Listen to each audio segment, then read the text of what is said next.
Learning a new language can be very daunting, take courage and lots of time. It can also be very demotivating when you don't seem to make progress.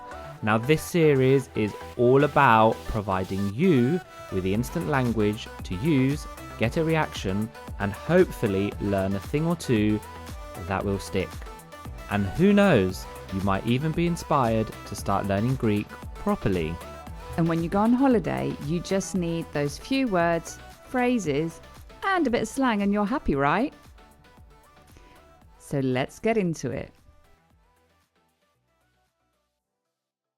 Hello everyone and welcome to the My Greek Island podcast, Bitesize Greek series edition with your teachers, George Tsounyas And Maria Petrakou.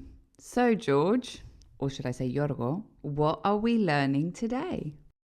Today, and something really excited about, we are going somewhere very Greek, as most things we do on this podcast, but we're encouraging our My Greek Island family of listeners to try this out when they next visit Greece. So today, we are going to the Kafeneio, and the Kafeneio literally means the coffee house, but it doesn't mean your modern day coffee shop, but a more traditional version, which is so much more than a coffee shop. And we're really excited about it, aren't we, Maria? Yes, we are. The Kafeneio, like George said, it's quite a part of the Greek history and culture. One can be found in every Greek town, in every village, on every island. Hint, hint, island. And it is the meeting place for many for many people in, I guess, all over Greece and in the villages especially. It's like a point of reference. It's not just a place to have coffee, despite the name, but you can also have a traditional spirit there, like, which we will talk about, ouzo, raki, tsipuro, tsikoudia, and also have a few nibbles, which you might have heard, or you will say as well, meze or mezedes, as we say in Greek. So the Kafeneio dates back many centuries.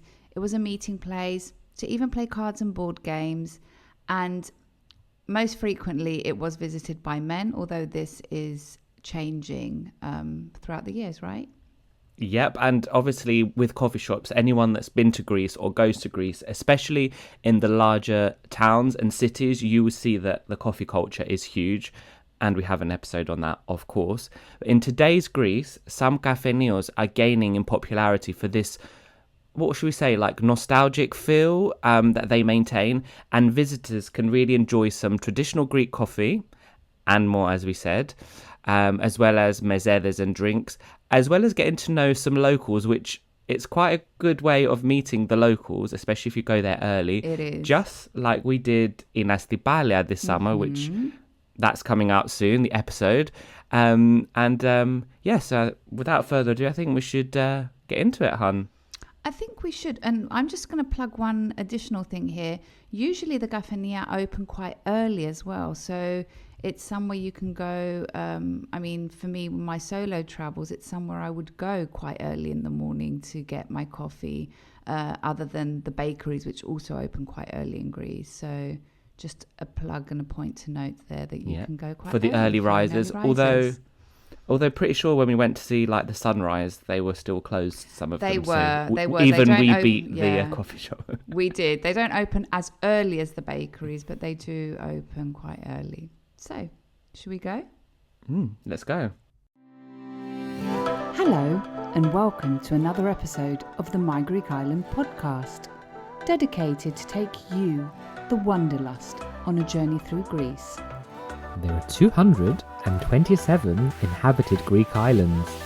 Which one will you visit next? My Greek Island, with your hosts George and Maria.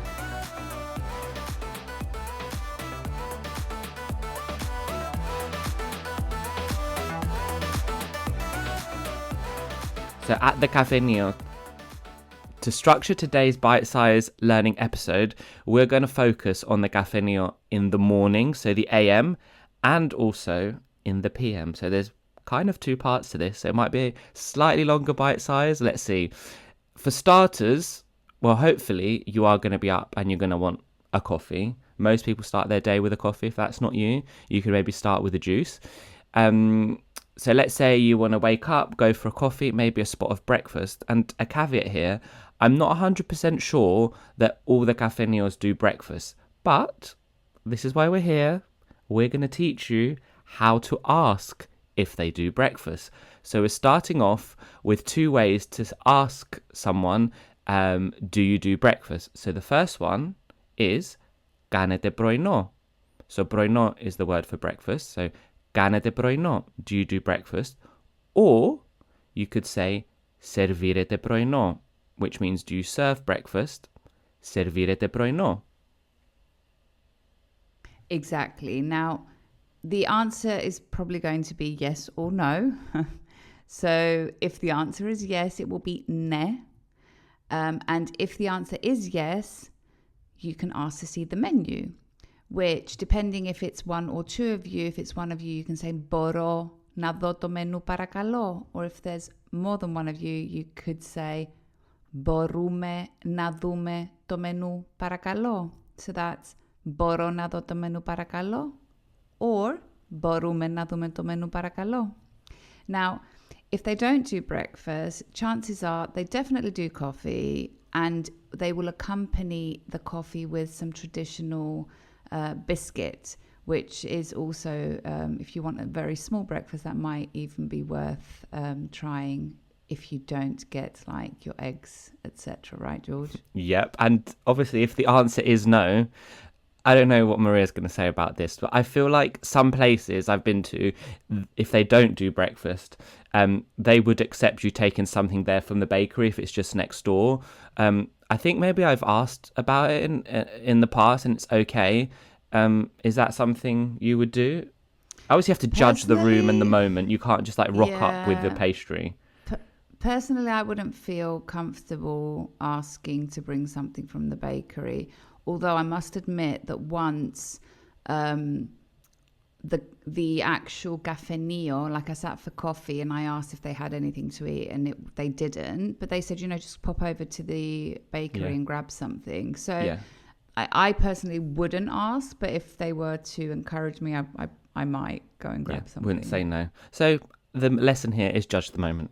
But we would certainly be asking for a coffee. Read the room, people. Read the room. Read the room. Read the room. And as we said, we've got an episode on the coffee culture and what types of coffee you could order. So I'm going to order my coffee straight off. It's not what I usually order, but I'm changing it up. So I would like a sweet frappé with milk. So θα ήθελα ένα frappé γλυκό μεγάλα. So I would like a sweet frappé with milk. So that is θα ήθελα ένα frappé γλυκό μεγάλα. And Maria, what would you be having? So I'm going to probably have either a freddo espresso schietto, sometimes decaf, or sometimes I also order a fisico χυμό portocalli, which is a fresh orange juice. So you understood definitely the first part, and the second part I explained to you. So if in case you want something more than coffee and you want a juice, the best way to ask it is, if you want to ask, do you have juice? You can say, έχετε φυσικούς χυμούς or έχετε φυσικό χυμό, which effectively means, do you have fresh juices or do you have any fresh juice? Which usually the most common one that you will find is orange juice. So you can say, έχετε φυσικό χυμό πορτοκάλι? Έχετε φυσικό χυμό πορτοκάλι? So that's a great thing to ask. And I'm just also going to plug here that in addition to the episode that George mentioned before, we also have on the My Greek Island website, there is a Greek coffee guide, which you can download and save on your phone, and you can literally check what coffee you want and order it in Greek. So just Yep, Bear and that in mind, and I'll put it in the you show do like notes. your juices accompanying a coffee. I think maybe a bit of a cleanse after the night before. I think that was this year. Oh, To just be this honest, I year. We were quite don't. I tired. don't recall. I don't recall like this year. I don't know. I just had this craving for orange juice, and I had so many, didn't I? Maybe it's all the running you did this year and you haven't done in the past. Probably. But I also, obviously, we're going to be a bit biased, but orange juice in Greece does taste different than the UK. I think all fruit Yeah, does. or I think maybe all fruit everywhere. tastes Anytime you better. go abroad, you're like, oh, the fruit is amazing. Um, and coffee is usually only served till noon. Obviously, you could probably get it after. It's not like a no coffee afternoon. But afternoon, we see the arrival of the ouzo, the raki, and the tsipuro aperitif, which kicks in with some mezedes. So first things first, there's three sort of spirits I mentioned. Maria is going to be our connoisseur because she's the one that consumes them more than I do. So do you want to go over the three main types of spirits for us, how they're drunk and your favorite? Yeah, it's funny that this comes my way because I actually really love all three of these spirits. And it's funny that, like, both you and my friends that I was with before we went to Astibalia this year were all just so shocked that I love these spirits. You were also like, do you really like that? And I'm just like, oh my God, I love it. So it was quite funny that my friends had not picked up on the fact that I love the traditional Greek spirits. Now, as George mentioned, we have ouzo, raki, and tsipuro, all three of which are usually served with food, usually small plates or mezedes, and all three pair extremely well with seafood. So just FYI. Ouzo has this anise flavor. Usually, people add water to it because it's quite a very intense taste. I'm sure why you add water to ouzo because you don't add ouzo to the other ones. Apparently, this spirit can only be produced in Greece and Cyprus. So I think anywhere else in the world that you produce something that is similar to ouzo, you're not allowed to call it ouzo. You have to call it something else. And please, people, do not drink ouzo as shots. It's not meant to be drunk as straight up as shots. And you can get very drunk from drinking this spirit as shots. So bear that in mind, please. Then ragi, which I think ragi and tsikoudya are probably a similar or the same thing, but I think tsikoudya is what we call the production of that specific spirit when it's from Crete. If any of our listeners know the discrepancy and can explain it to us, please get in touch. They're sort of similar, the same, I don't know. They are usually drunk in a shot glass without ice or water. You can get it also cold or sometimes warm. And the warm version usually is mixed with honey, and it's called rakomelo, which you can drink and is really, really good. And that can be served either hot or cold.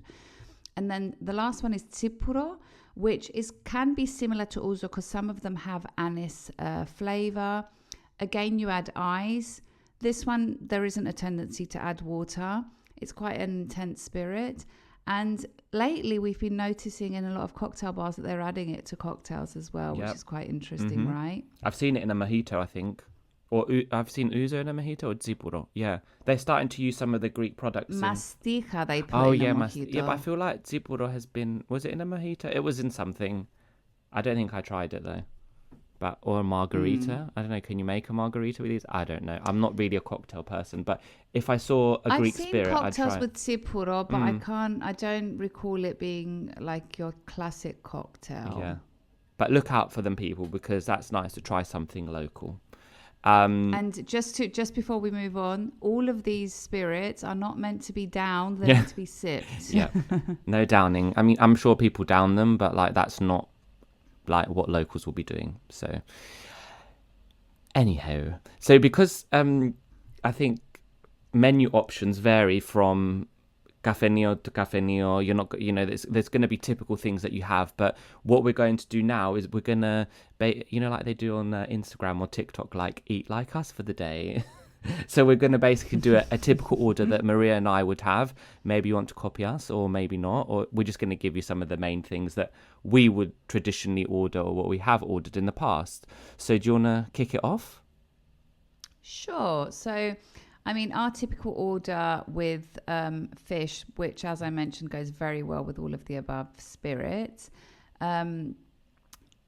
You could say, so as we've learned in previous episodes, θα θέλαμε, which means we would like. What I guess me and George would order is θα θέλαμε a Greek salad, μια χωριάτικη σαλάτα.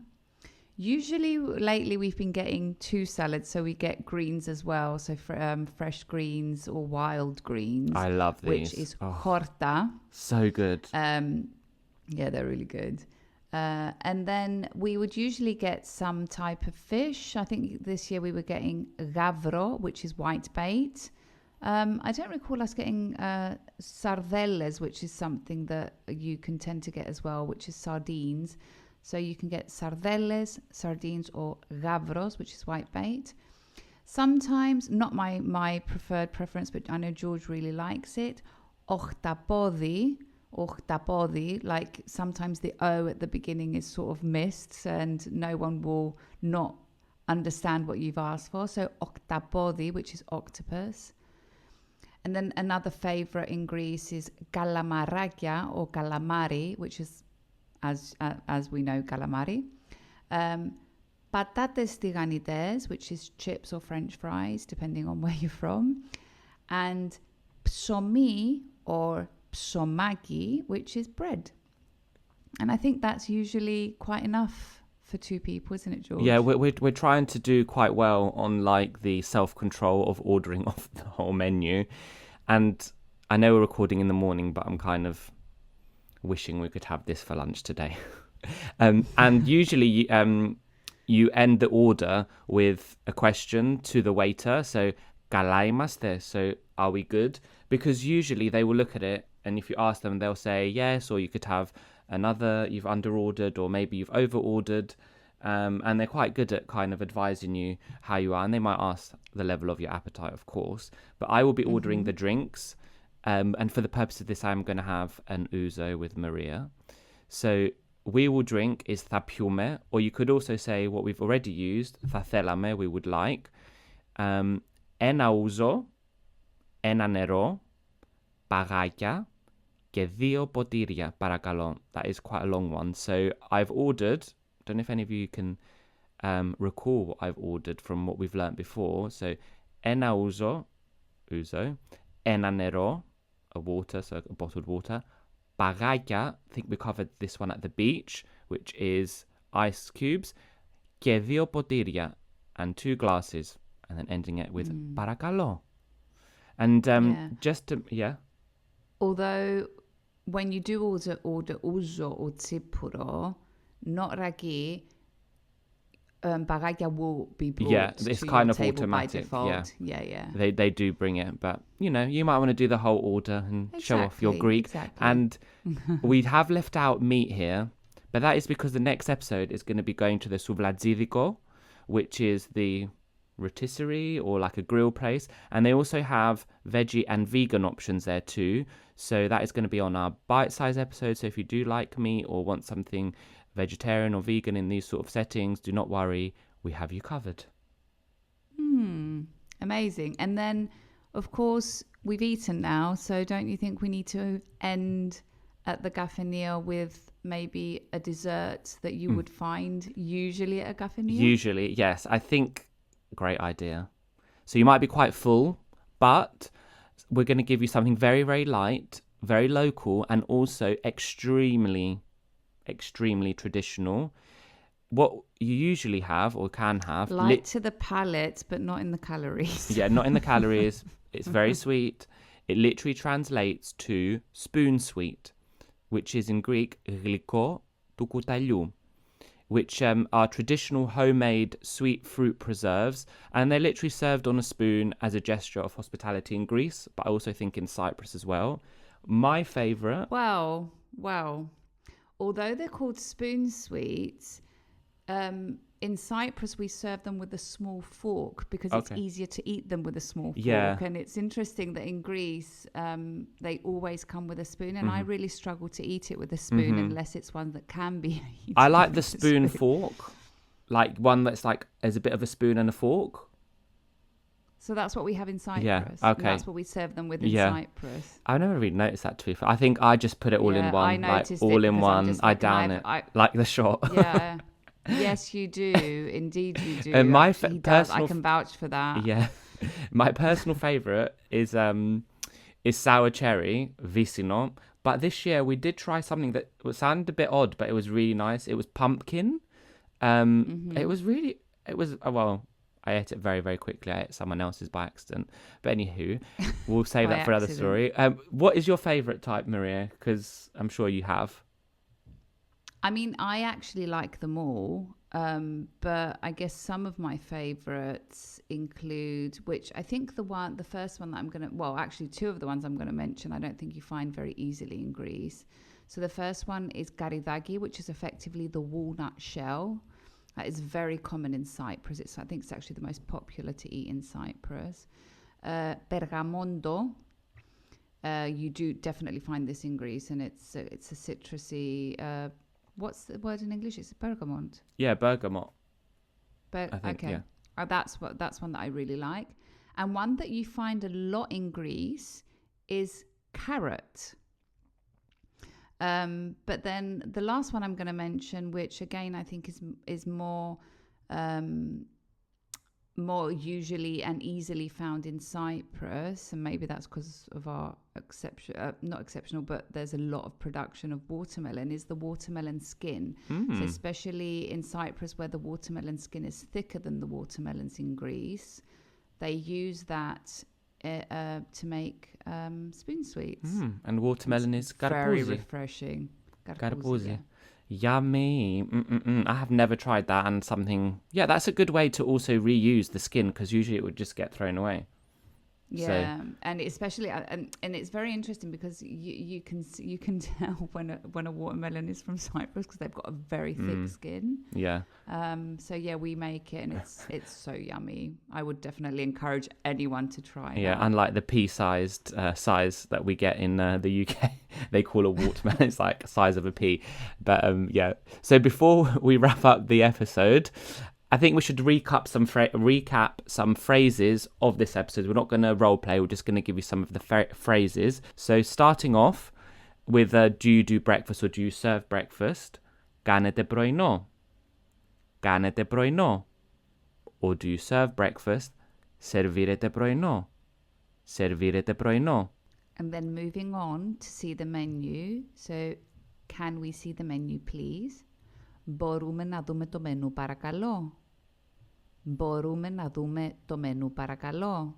And then we're going to go straight into we would like, followed by a variety of dishes. So we would like, θα θέλαμε, μία χωριάτικη σαλάτα, a Greek salad, μία χωριάτικη σαλάτα, some greens, χόρτα, χόρτα, some form of fish. So we're going to go with the white bait, γάβρο, γάβρο, then some octopus, χταπόδι, or οχταπόδι, χταπόδι, then some calamari, καλαμαράκια, καλαμαράκια, some chips, πατάτες τηγανιτές, πατάτες τηγανιτές, and some bread. You could say ψωμί or ψωμάκι, which is like little bread. So ψωμί or ψωμάκι. And then to wrap it up, we're going to ask if you have any spoon sweets. So, έχετε γλυκό του κουταλιού? Έχετε γλυκό του κουταλιού? Amazing. We did well. We I did. feel full. I feel full just from talking about all this food, to be honest with you. So, my Greek Islanders, this actually comes to the end of this bite-sized Learning Greek episode. Now, we really hope you enjoyed it, and we're really looking forward to actually sharing with you an interview with someone from a Kafeneio on the island of Astypalia. So stay tuned because that episode is coming soon too. So we hope you enjoyed this trip to the Kafeneio with us, and on your future visits to Greece, actually get to go to one and use a lot of the information we've given you in this episode on your visit. And I think until the next episode, which we're going to be going to the Souvladzidiko. So this was slightly longer bite-sized Greek episode, but there was lots of good information for you. Don't forget to follow us at My Greek Isle on Instagram. Check out the website and to send us your bite-sized Greek learning requests. But also follow us on TikTok. Oh, yes, I forgot. We haven't added this because we now TikTok. are on TikTok. So shout out to Maria's editing skills for TikTok. What's our TikTok handle? And your modelling skills, hun. Although I'm sort of like telling you, stand there, do this, do that. What's our TikTok handle? My Greek Island. There you go. Got in there quickly. Can't So go wrong. yeah. Until the next episode. Yassas. Yassas. Right, my Greek Islanders, this comes to the end of another episode of this podcast. Now you know the drill. If you like this episode, share it to share the love with the My Greek Island community, where everyone is welcome. And Don't forget to follow, like, subscribe, and all that jazz, and maybe give us a little rating from wherever you're listening to us from, so you are notified every time a new episode drops. And if you have any suggestions or requests, get in touch. And for those of you visiting Greece, don't forget to tag at My Greek Island on Instagram for a future feature. Until then, see you later, or as they say in Greek, Ta λέμε.